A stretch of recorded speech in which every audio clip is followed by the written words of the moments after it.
भगवान श्री कृष्ण की कहानियाँ और उनके अनमोल विचार हम सदियों से अपने पूर्वजों से सुनते आए हैं। श्री कृष्ण का हर एक सुविचार अनमोल है। उनके कहे विचारों को अगर हम अपनी जिंदगी में उतारेंगे तो हमारे जीवन में कभी भी दुख और अशांति नहीं आएंगी। हम हमेशा खुशी से जीवन जी सकेंगे।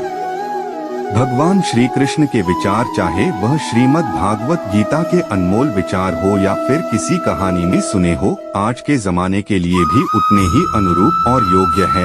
इन विचारों को सुनना और उन पे अमल करना हमारे लिए और समाज के लिए बहुत ही फायदेमंद है।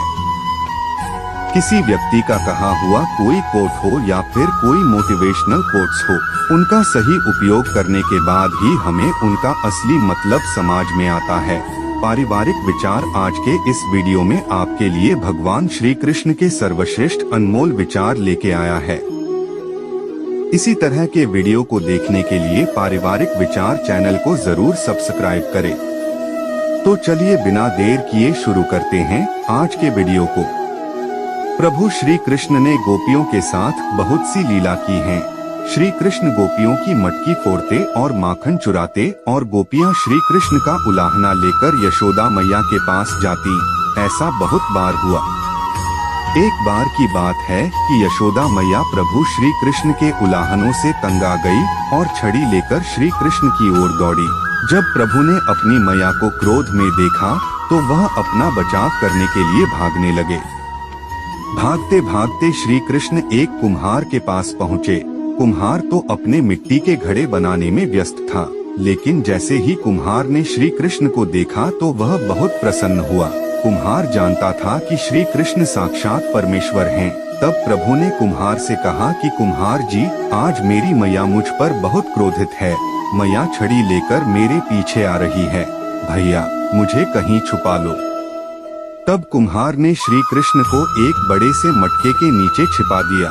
कुछ ही क्षणों में मैया यशोदा भी वहां आ गईं और कुम्हार से पूछने लगी, क्यों रे कुम्हार, तूने मेरे कन्हैया को कहीं देखा है क्या?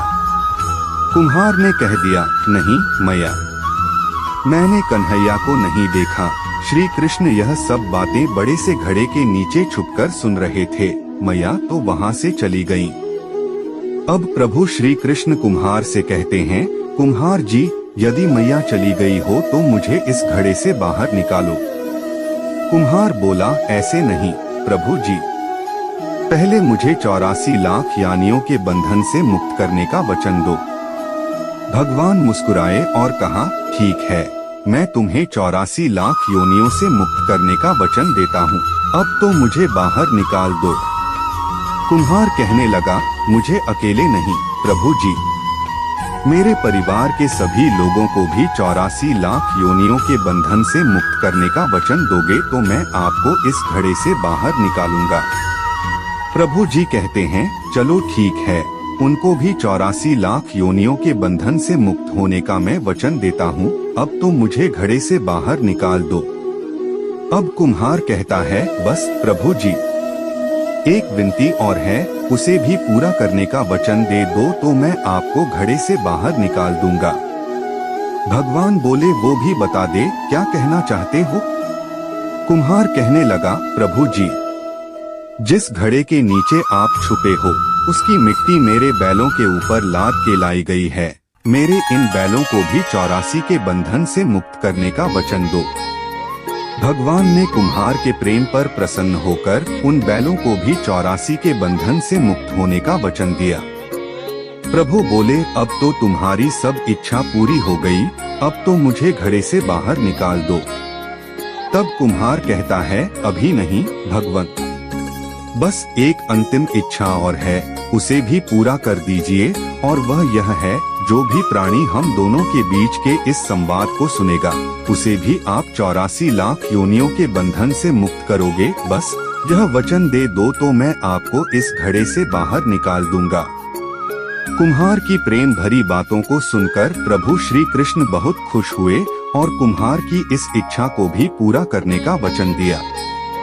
फिर कुम्हार ने बाल श्री कृष्ण को घड़े से बाहर निकाल दिया। उनके चरणों में साष्टांग प्रणाम किया। प्रभु जी के चरण धोए और चरणामृत लिया। अपनी पूरी झोपड़ी में चरणामृत का छिड़काव किया और प्रभु जी के गले लगकर इतना रोए कि प्रभु में ही विलीन हो गए। जरा सोचें, जो बाल श्री कृष्ण 7 कोस लंबे चौड़े गोवर्धन पर्वत को अपनी इकनी अंगुली पर उठा सकते हैं, तो क्या वो एक घड़ा नहीं उठा सकते थे? लेकिन बिना प्रेम रीझे नहीं नटवर नंद किशोर। कोई कितने भी यज्ञ करे, अनुष्ठान करे, कितना भी दान करे, चाहे कितनी भी भक्ति करे, लेकिन जब तक मन में प्राणी मात्र के लिए प्रेम नहीं होगा, प्रभु श्री कृष्ण मिल नहीं सकते। अगर आपको यह वीडियो अच्छी लगी हो तो इसे जरूर शेयर करें और इसी तरह के अन्य वीडियो देखने के लिए चैनल को सब्सक्राइब जरूर करें। आपके अनमोल सुझाव हमें कमेंट बॉक्स में जरूर बताएं।